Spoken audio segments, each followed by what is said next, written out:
Nunca deixe o teu entusiasmo diminuir de intensidade.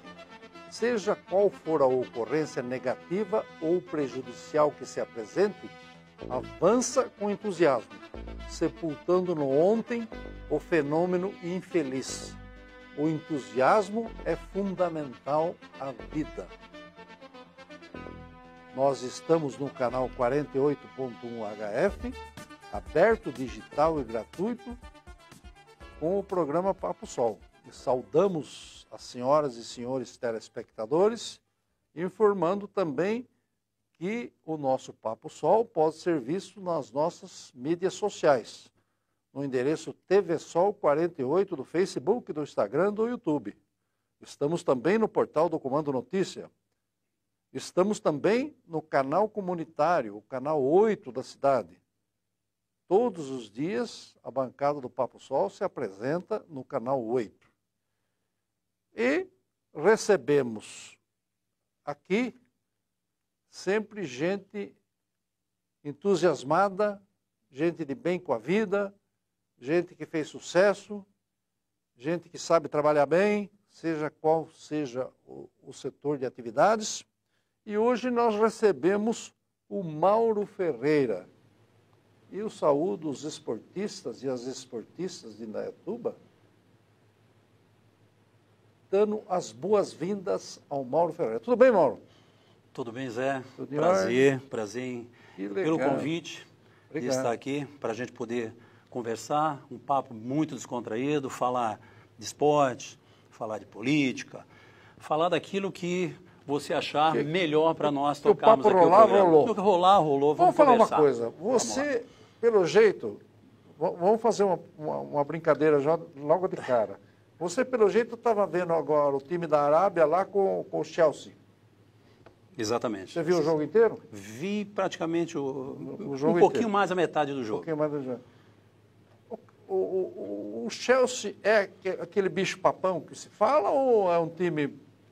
É um bom time, né? É um bom time. Se nós compararmos as duas escolas, a sul-americana com a europeia, então há uma diferença muito grande em relação a essa condição. O Palmeiras fez a sua lição de casa, que era ganhar e chegar na final. Ganhou, fez a lição de casa. Só que nós temos que entender que a condição, comparando-se a equipe que o Palmeiras jogou com a equipe que nós iremos jogar agora, no caso da Sociedade Esportiva Palmeiras, há uma diferença muito grande de patamar e de condição. Então eu creio que vai ser uma parada muito dura. O Palmeiras vai ser muito duro. Vai ser decidido... Independente do resultado do que o Chelsea ganhou, 1-0. Ah, não, mas dá para encarar. Só que a cada jogo é uma história. É uma história.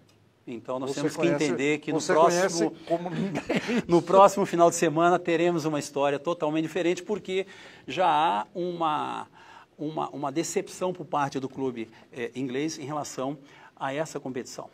Que eles perderam para o Corinthians? Na competição passada, perderam para o Corinthians de 1-0. Então era o grande favorito. E era favorito, né? Era o grande favorito e perdeu. Então, certamente, para essa competição, para essa edição... É a primeira vez que o Chelsea chega na final ou já chegou outra vez? Não, já chegou, tanto que chegou contra o Corinthians. Só uma vez também? Acabou perdendo, mas é uma equipe muito forte. A nível da Europa é uma equipe muito forte. É uma equipe... Tem pegada. Tem pegada, é uma equipe que investe bastante, tem um nome muito grande, então... Certamente o Palmeiras vai ter uma parada muito dura. Não vai ser mole. Não vai ser fácil. Não vai ser fácil, pode ter certeza. Tá certo. Vamos ver para quem que o Silvio Albertini está torcendo, será, não? Ah, certamente ele vai estar torcendo contra o Palmeiras. Aproveito para mandar um abraço para o meu amigo Silvio. O grande Silvio Albertini, que já esteve aqui, viu? Oh, que bom. E aí eu fiz uma perguntinha simples para ele, sabe? Falei, o Silvio, você é um cara que conhece de futebol, que acompanha, que sabe discutir, é bacana e tudo mais. Palmeiras tem ou não tem Mundial? Não vou falar. Não, ele vai falar que não há Mundial, não tem Mundial, como realmente não tem Mundial. Mas nós estamos tendo agora a oportunidade de ganhar o primeiro Mundial.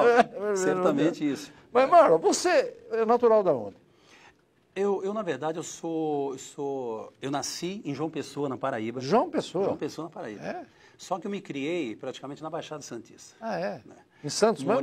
Morei no Guarujá, tive uma passagem também pelo Rio de Janeiro, no Duque de Caxias. Aí Mas a família veio morar para cá? Sim, a família toda acabou vindo nessa época. É? Eu era praticamente um recém-nascido. E com... Papai veio para cá para quê? Para trabalhar? Meu pai, na verdade, ele faleceu, eu tinha 4 anos. Ah, é? Eu não tenho meu pai desde os 4 anos. Ele era marinheiro. Ele era marinheiro? Era da Marinha Brasileira? Da Marinha Brasileira. Foi algum acidente? Não, acabou infartando no próprio Mas navio. moço, então? Era jovem, tinha 50 e poucos anos. E desde então, minha mãe foi a guerreira. Cuidou dos 4 filhos. Mamãe foi papai também? Mamãe foi papai, foi titio, foi tudo na época. E nos criou. E como é que veio para cá? Tinha parentes aqui? Mudando. Sabe que marinheiro não tem um local fixo, né? Então, nessa idas e vindas, acabou vindo para Santos. Era marinheiro, então... Acabou aportando em Santos, e de Santos teve que viajar, e foi quando aconteceu a fatalidade. E acabou infartando, e nós continuamos ali no Guarujá. Do Guarujá viemos, no caso, para Santos e São Vicente. E ali eu fiquei por volta de uns 20 e poucos anos. Por isso você começou a jogar na Portuguesa Santista? Sim, aí iniciei porque eu tinha uma paixão muito grande pelo futebol. Seu pai era bom de bola também? Não tenho essa informação, não, nem mas sabe acho acredito que não, porque optou pelo mar, optou por uma profissão. Você tem outros irmãos diferente. Que jogaram também? Eu tenho mais 2 irmãos, sendo que um é professor de karatê e o outro está no esporte também. Está no esporte, e o outro é halterofilistas. Tem uma academia, inclusive tem área, uma academia. Também. Exatamente, trabalha com academia. Todos mas são aí, esportistas. Você aqui no Guarujá, na Baixada Santista, você estudou onde? Aí, na época, eu comecei a estudar, né? Fazia o Mobral, né? Na época chamava-se Mobral, 1º, 2º, 3º, 4º ano. Sim. E a partir desse momento eu tomei assim, um gosto muito grande pelo futebol. Pelo fato de ver na rua, jogando com os amigos, jogando com os coleguinhas, e daí eu parti para buscando alguma coisa dentro do futebol. Foi quando eu fui visto, né? Por um técnico que acabou me levando aí para a Portuguesa Santista, e aí deu-se todo o início da minha carreira. Só que eu permaneci um pouco na Santista e fui para o Santos. Do Santos eu voltei para a Santista. Aí fiquei 7 anos na Portuguesa Santista. Na Portuguesa. Ali eu Portuguesa na época disputava a primeira divisão? Disputava a primeira divisão, disputava a intermediária, que aí foi... Isso, tinha intermediária. Foi a intermediária na época. E os 7 anos ali eu estreiei com 17 anos no profissional. Com 17 anos eu já estava jogando na equipe principal da Santista. Perfeito. E daí por diante é uma outra história. Que posição você sempre jogou, Mauro? Sempre joguei de meio atacante. De meio atacante? O meio atacante hoje para nós seria um segundo atacante. Um segundo atacante. É um segundo atacante, hoje falando de uma forma mais clara no futebol. Mais conhecida hoje, mais né? Conhecida, mas você foi para a escola, você fez administração de empresas, inclusive? Sim, eu já fiz administração de empresas depois de alguns anos, depois que praticamente que eu parei de jogar o futebol em si, aí eu iniciei a faculdade, comecei a fazer uma faculdade. Você fez a faculdade onde? Eu fiz aqui na Anhanguera. Aqui em Indaiatuba? Já fiz em Indaiatuba, aproveitei. Depois de muito tempo. Mas fala uma coisa, você ficou lá um bom tempo, 7 anos na Portuguesa Santista, né? Exatamente. E gostava do que fazia, e participava do campeonato, tal. Depois você foi para onde? Sim, aí chegou uma época em que eu não renovei o contrato com a Santista, aí eu comecei a sair. Fui para o Vila Nova de Goiás, fui para Francana, né? Voltei para a Portuguesa, não renovei o contrato. Foi quando surgiu a oportunidade de um amigo nosso chamado Vadu. Oswaldo Groff Júnior. Oswaldo Groff Júnior. Meu afilhado, meu irmãozão. Que na época era o presidente da Câmara Municipal, em 86, no meu período, no mesmo período que você estava.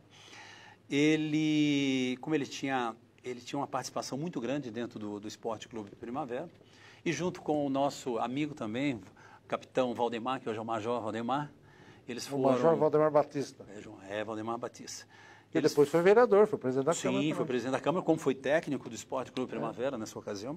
Eles foram na Baixada Santista e compraram o meu passe junto. Valdemar e Vadu.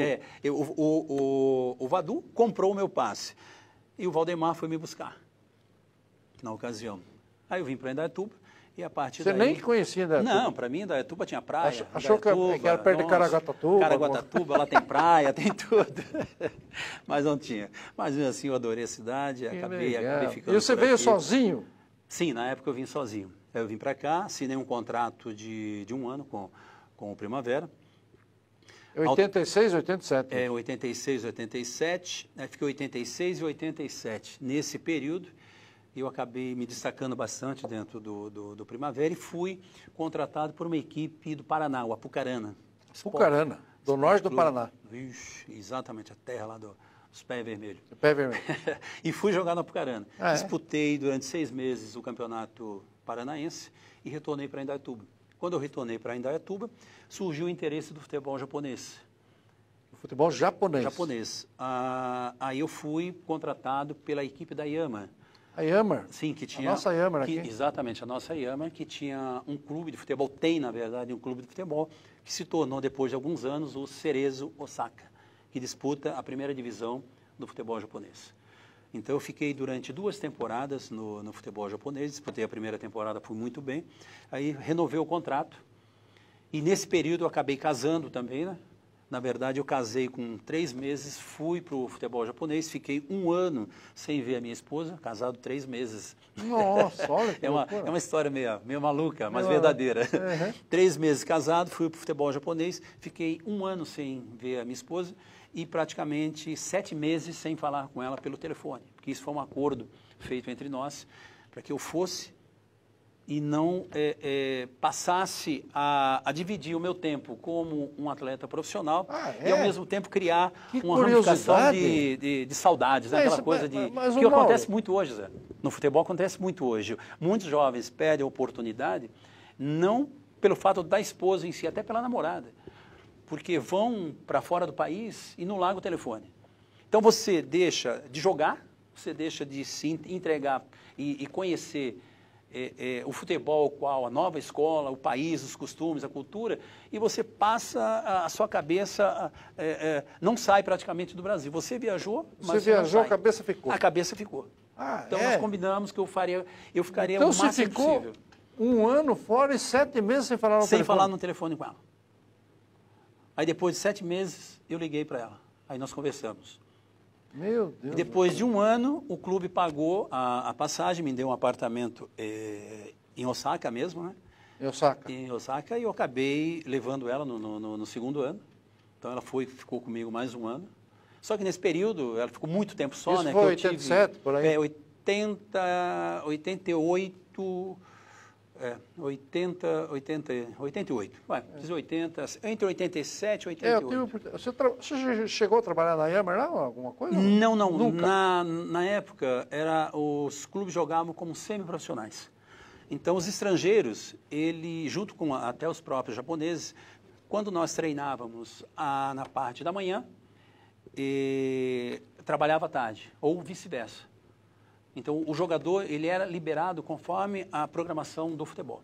Então, ele iria trabalhar na parte da manhã, se tivesse treino à tarde, eles seriam liberados. Eles eram liberados. Na verdade, fazendo uma retificaçãozinha aqui, eu fui em 89 e voltei em 91. Tá? O período certo. E você chegou a trabalhar um pouco na empresa? Não trabalhava. Os estrangeiros não trabalhavam. Ah, estrangeiro não? Não, os estrangeiros não trabalhavam. Estava eu e mais 2 brasileiros. Inclusive, até um brasileiro, interessante a história, porque ele foi trocado por um trator. Era um jogador de São Paulo. Ai, que legal. Era muito interessante. O Marcos Lange. Hã? Era o Marcos Lange, aqui de Tatuí. De Tatuí. O Renato Stock jogou lá também, não? Quem? Renato Stock? Renato...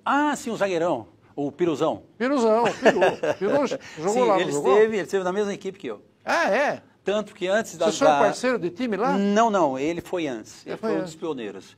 Tanto que antes da minha viagem, gentilmente, ele me convidou para jantar na casa dele, junto com a esposa dele, para me mostrar, e fez um jantar, assim, típico japonês, para que eu já começasse a me familiarizar, conhecer os costumes e tal. Então, foi uma passagem muito interessante, muito gentil da parte dele, eu tenho assim com um carinho enorme Stock, até hoje. Um abraço para o Renato Stock. Vou mandar o seu programa depois para ele.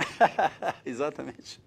Renato Orlando Stock. Exatamente, é nosso amigo. Olha, que legal. Eu tenho a oportunidade com a Yama de visitar lá a indústria. A Yama fabricava aqui o trator só de 2 rodas. Depois que eles trouxeram o trator de 4 rodas aqui.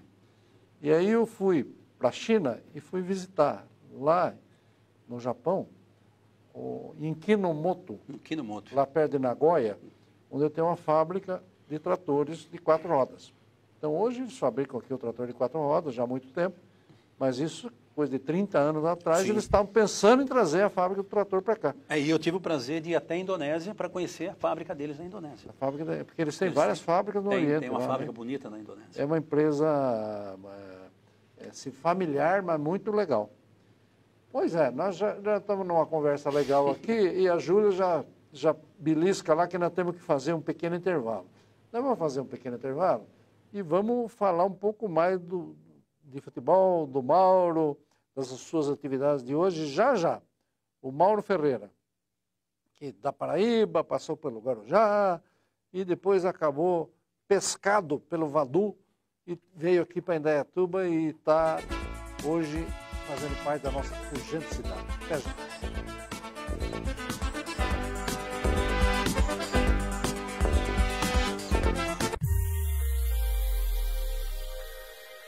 E aí você, está assistindo o programa O Papo Sol com José Carlos Toninho através dos canais de TV?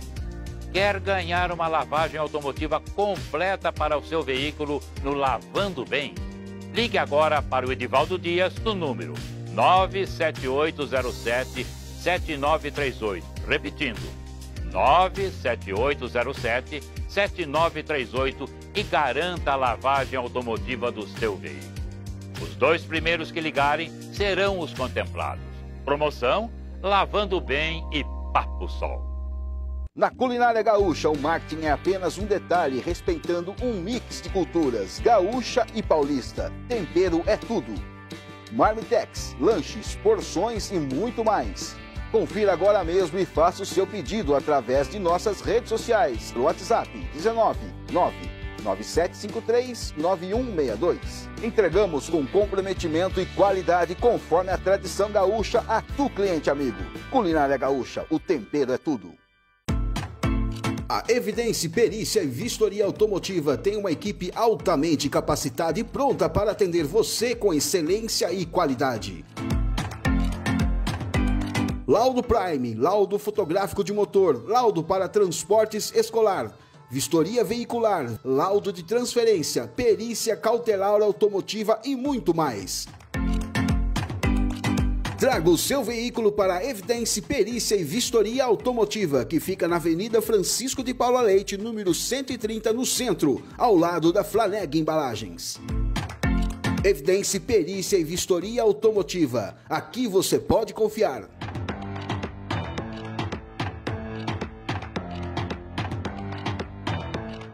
Há 25 anos, a Império trabalha para entregar valores de uma empresa com estrutura financeira sólida, capaz de cumprir com todos os seus compromissos firmados. Valores para assumir funções que às vezes vão além dos preços acordados, com muita qualidade e credibilidade em tudo que faz.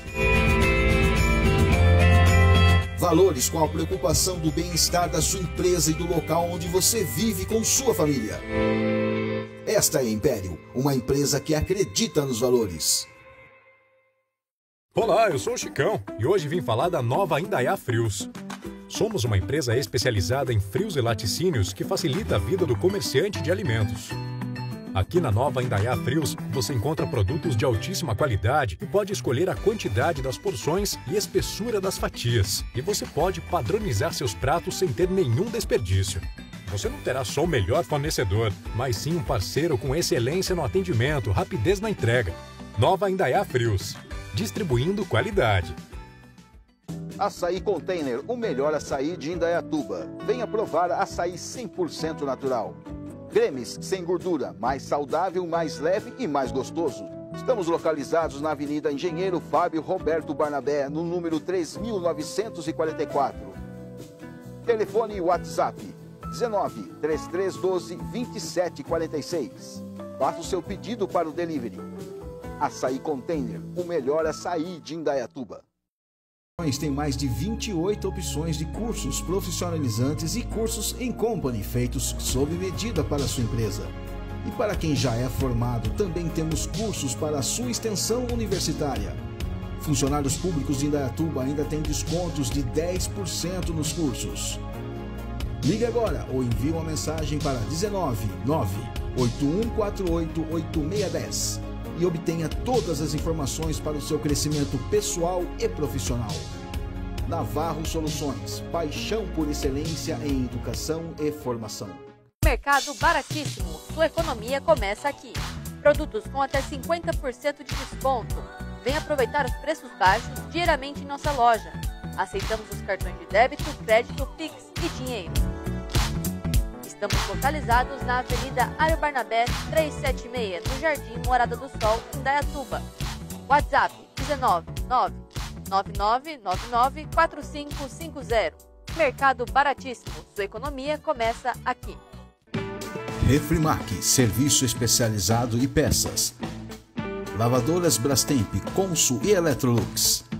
Lava e seca, geladeiras e reformas em geral. Refrimac fica na rua 9 de julho, no número 757, no centro. Telefones 3834-5522 ou 19996150845. Refrimac, serviço especializado e peças.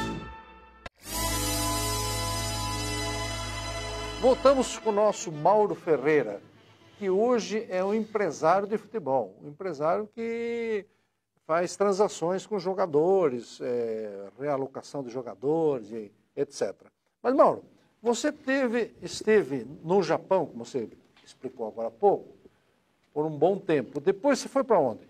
Eu voltando, ao terminar o meu contrato com o futebol japonês, eu acabei sendo contratado aqui no Brasil por uma equipe que tinha acabado de subir da terceira para a segunda divisão, uma equipe chamada Itararé, divisa aqui com Itapeva. Itararé aqui em São Paulo? É divisa com o Paraná. Na verdade, é divisa com o Paraná. Bem na divisa ali. Exatamente. Então, eu acabei sendo contratado, um contrato muito rápido, de 6 a 8 meses. Fui, disputei o Campeonato Paulista por essa equipe e voltei. Então, a partir daí, eu já comecei a pensar numa outra atividade, pelo fato de eu ter conhecido muitas pessoas do futebol, muitos clubes, conhecido já alguns países, eu acabei retornando e ao término do meu contrato com Itararé, eu fui trabalhar numa empresa norte-americana, uma empresa chamada Bifute, né? Chamada Bifute, que trabalha especificamente com escolinhas de futebol. E fui para os Estados Unidos, fui para a Flórida, mais precisamente para Pensacola. Então, eu acabei ficando durante aí uns 8 meses em Pensacola. Lá em Pensacola, na Flórida. Na Flórida. E fui trabalhar nessa empresa, fazendo aulas de futebol. Adestramento, vamos dizer, dessa moçada. Aulas de futebol para crianças. Dessa criançada. Né? De que idade, Mauro? Entre 5, 6, de 5 a 10, 12, 15 anos. Então, ali nós recebíamos não só os americanos, bem como outras crianças vindo de outros países. Então, aí comecei a viajar aos Estados Unidos para fazer essas... Essa empresa fazia o quê? Ela formava atleta para depois disputar campeonato? Não, o foco principal da empresa era primeiro fazer tornar o cidadão. Fazer com que ele conhecesse o futebol e a partir do esporte, não vou colocar especificamente o futebol, porque quando a gente pega uma criança de 5, 6 anos, não é que você vai transformar aquela criança num atleta profissional. Você vai dar atividade física, vai colocar uma bola na frente dela, a partir desse momento, a criança ela acaba se identificando com aquilo que ela quer. Ou ela segue jogando futebol por entusiasmo, por prazer, por lazer, ou ela fala, não é isso que eu quero. Aí é porque ela começa a acompanhar outras modalidades, basquete, vôlei, hand, o futsal, e a criança ali ela acaba tendo uma identificação com o esporte. Mas o foco principal é fazer com que a criança ela passe a interagir com a sociedade, a interagir com o esporte, conhecer o esporte, ver o esporte de uma forma... Através do esporte ele vire um bom cidadão. Ele se torna um grande cidadão. Não é que ele vai se tornar um grande jogador de futebol. Sim, não nós tem temos que entender que... Mas o importante é que ele vai virar um bom cidadão. Os pais confundem, porque para todo pai, seu filho é um craque. É. É verdade, é verdade. A verdade é essa. Aí. O filho joga, quebra tudo dentro de casa, bate a bola na televisão, mas meu filho mas é ele um é um craque. craque. Ele é um craque. Não, nós não podemos Não é ver bem por esse assim. lado. Não, nós temos que ver que a criança nessa idade, ela está numa idade que ela tem que se identificar, ela tem que se Sim. encontrar.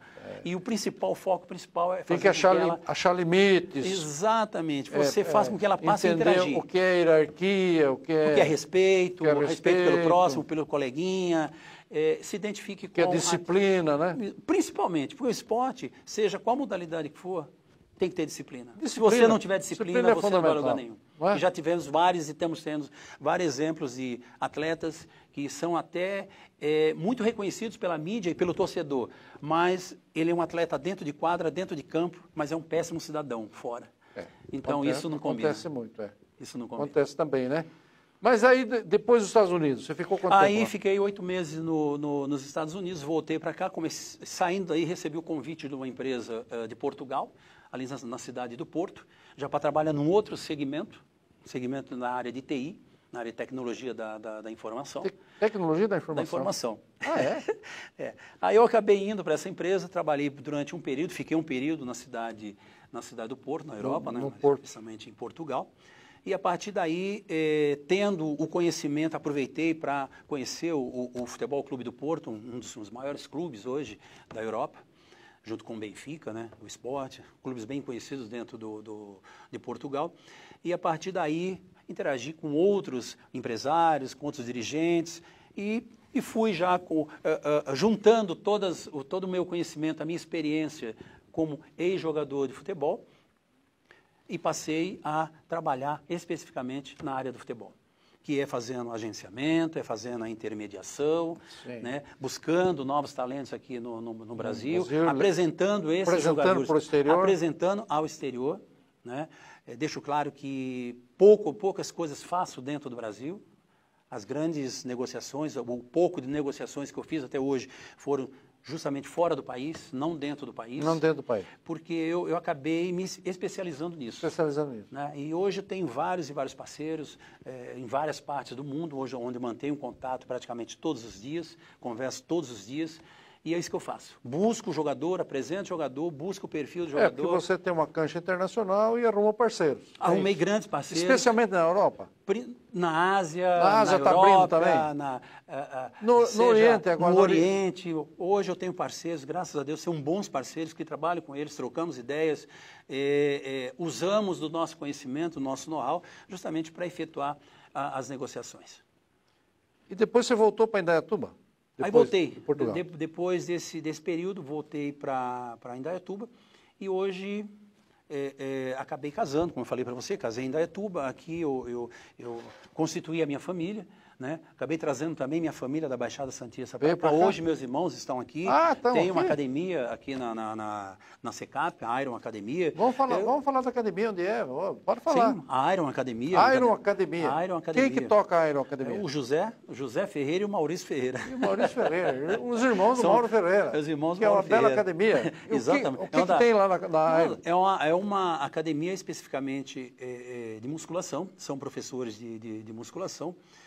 Vale ressaltar que é uma das academias mais antigas de Indaiatuba.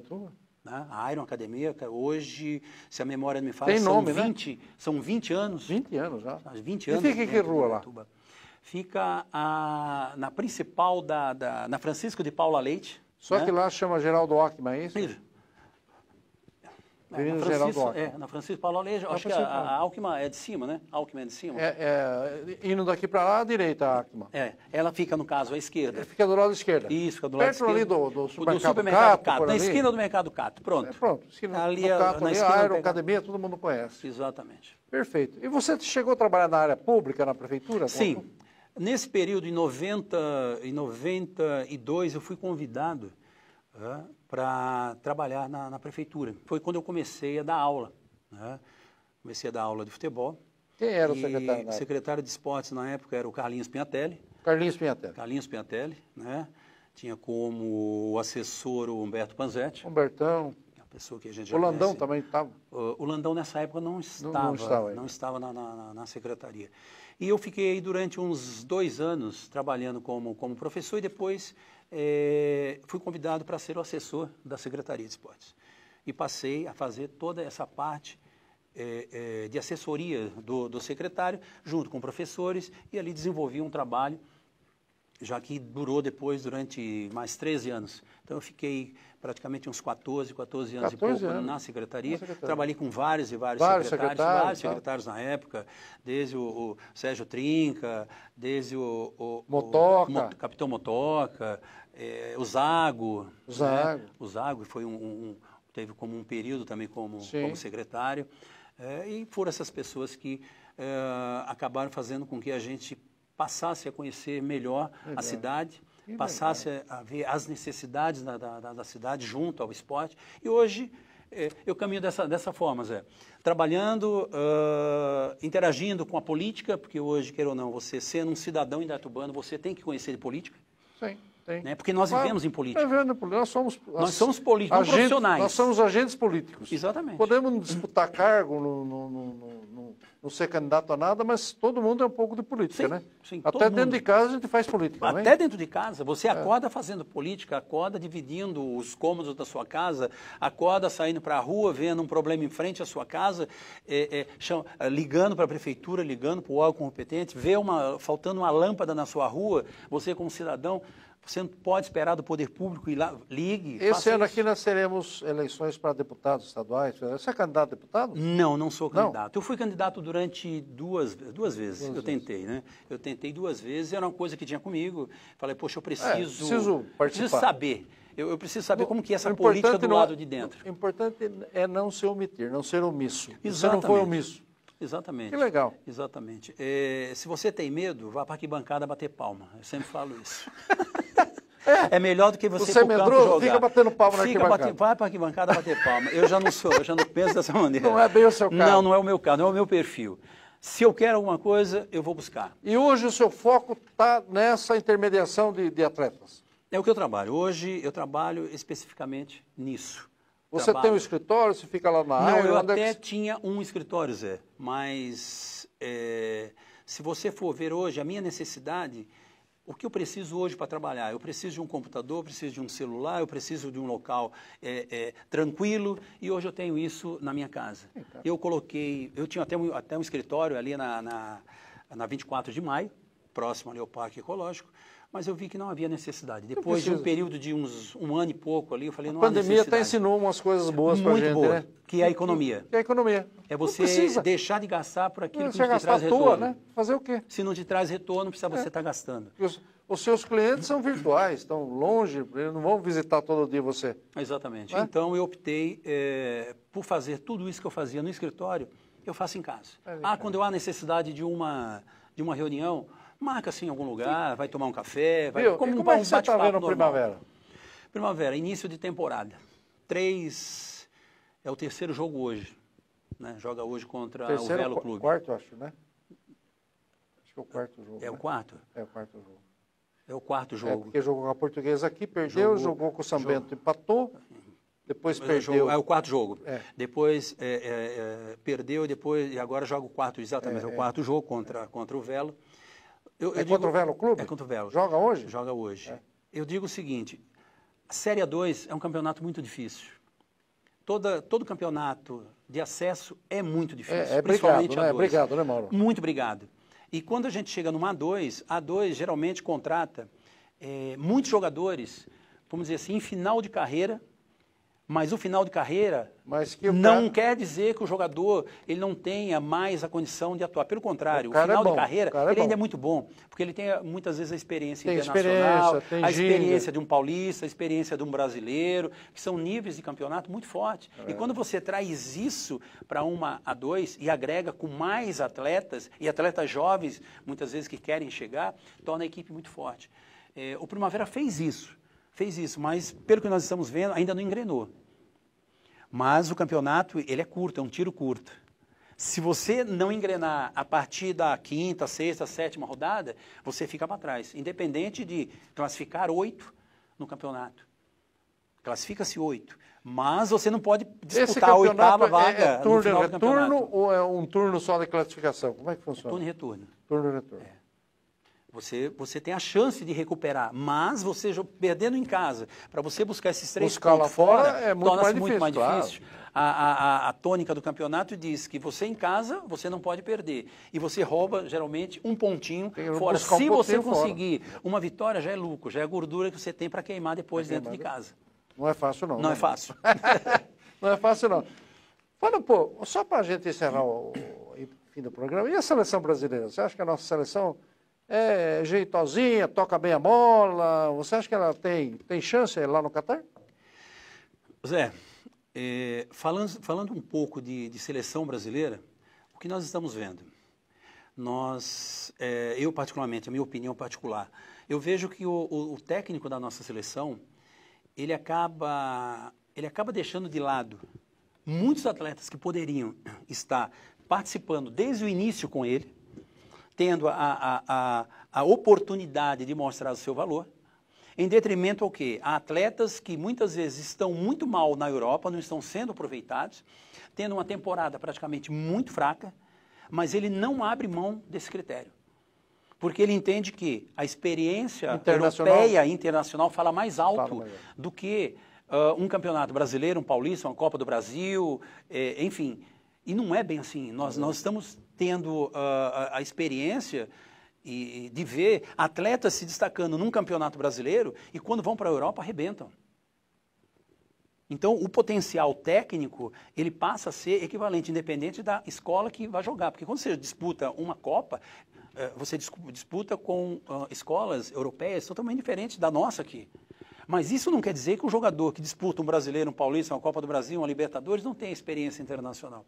Então, o meu ponto de vista é que ele está deixando de agregar forças para uma Copa do Mundo, que é muito importante, e não abre mão daqueles valores que ele acha que ele tem que contar. Um exemplo, o próprio Daniel Alves. É um bom jogador? É um bom jogador. Por exemplo, o Daniel Alves. Espera um pouquinho. Ele, quando saiu da Europa e ele veio disputar o Campeonato Brasileiro, Libertadores e tal, pelo São Paulo, ele não veio na posição dele. Ele veio para jogar como um meia, sendo que ele é um lateral. Quer dizer, guardadas as proporções, o Daniel Alves já seria um atleta para ir para A2, vamos dizer. Pô, exatamente. Mas aí ele volta para a Europa, para jogar na posição dele. Só que quando ele esteve no Brasil, aí ele não jogou deram um na prêmio para ele disputar a Olimpíada lá, né? Já foi bom, não foi? Sim, ajudou. Eu achei que... Ajudou, agregou experiência. Agregou experiência. Mas para uma Copa do Mundo, eu já entendo que muitas outras seleções, elas inovaram com a juventude. É muita areia para o caminhão. Nossa, o ritmo de uma Copa do Mundo é muito forte, o nível é uma outra história. Ô Mauro, nós precisamos encerrar o programa. Eu agradeço demais a sua presença, você é muito legal, fala bem, conhece bem do assunto. Fala um pouquinho para Indaiatuba. O que você quiser, pode falar. Para Indaiatuba? Para Indaiatuba, para a cidade, para os seus amigos, fala o que você quiser. Eu desejo, para Indaiatuba, quando a gente fala como cidadão, eu desejo uma administração muito boa, que continuem pensando naqueles mais necessitados. E deixamos, eu vou aproveitar essa oportunidade. Quando você falou de Indaiatuba, esqueci. Exatamente, vou tocar num assunto aqui muito, muito importante, tá? No início dessa pandemia, eu e meus familiares e alguns amigos decidimos criar um projetinho muito, muito interessante, muito bom, que é um projeto de atender um morador de rua. Que quando a gente fala morador de rua, eu até discordo dessa nomenclatura, morador de rua. Quem é que gosta de morar na rua? Ninguém, né? Então, quando você usa essa expressão morador de rua, tanto que eu nem escrevo mais morador de rua. Eu quando coloco nas minhas postagens e fazemos a entrega do alimento a essas pessoas tão necessitadas, eu coloco como sobreviventes, porque eles sobrevivem nas ruas. Sobreviventes, são os heróis. Eles sobrevivem nas ruas. Porque morador de rua, não morador de rua. Não é morador de rua, porque quem que quer morar na rua? Quem gostaria de morar na rua? Ninguém. E você tem feito esse trabalho social, né, Mauro? E nós fazemos Fala um pouquinho para nós. Sim, esse trabalho social é um trabalho em que nós fazemos a arrecadação de alimentos, tá? O que seria esse alimento? O básico que nós usamos, arroz, feijão, macarrão, óleo, massa de tomate, enfim, máscaras, que usamos bastante máscaras agora, pedem bastante, mesmo que não pedem, a gente faz questão de entregar a máscara para eles, para que eles possam se prevenir, possam se cuidar também. Água, precisamos demais de água.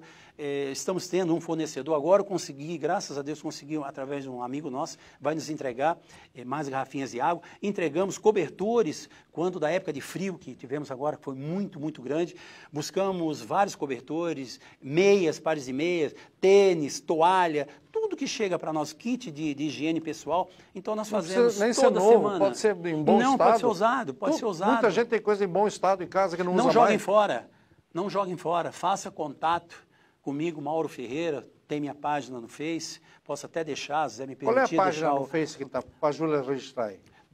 Mauro Ferreira, só colocar como Mauro Ferreira. Que Mauro Ferreira já vai aparecer. Vai aparecer e envie, faça um contato comigo. Tudo aquilo que você vai tirar da sua casa e você vê que tem ainda utilidade. E não vai fazer falta nenhuma? Não vai fazer falta, principalmente o alimento, porque geralmente você vai no mercado. Se puder comprar um pacotinho de arroz, de feijão, de massa de tomate, nós aceitamos qualquer tipo de doação, sendo que essa doação certamente não vai fazer falta para você. Mas o pouco que nós recebemos é muito para eles. Então, toda semana nós fazemos alimentação, que é a janta, entre 40, 50, o que der para a gente fazer. Distribuímos em 3 residências esses alimentos toda semana e saímos para fazer a entrega à noite. Deixando claro que não é uma ação política, é totalmente apolítica.